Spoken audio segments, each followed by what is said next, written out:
Vacilfrutta, Adriatica, la Valle dei Sapori, un nuovo mondo alimentare. Avacil di Breda, Treviso.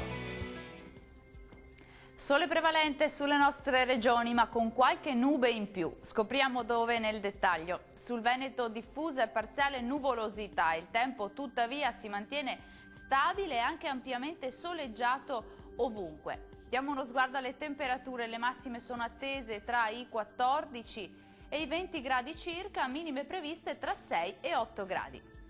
Che tempo farà invece sul territorio del Friuli Venezia Giulia? Anche qui aumenta la nuvolosità, possibili anche addensamenti sui settori prealpini ma senza piogge. Tempo asciutto altrove e con sole prevalente. Temperature massime sui 14-17 gradi, minime previste sugli 8-9 gradi circa.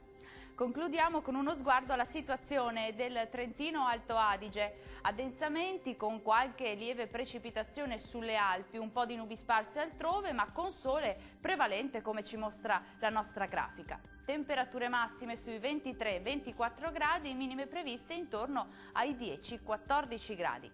Il mare sarà quasi calmo, localmente poco mosso nel Golfo di Trieste, i venti moderati da sud-est, localmente deboli sulla laguna di Venezia. Dal meteo è tutto, grazie per l'attenzione e arrivederci.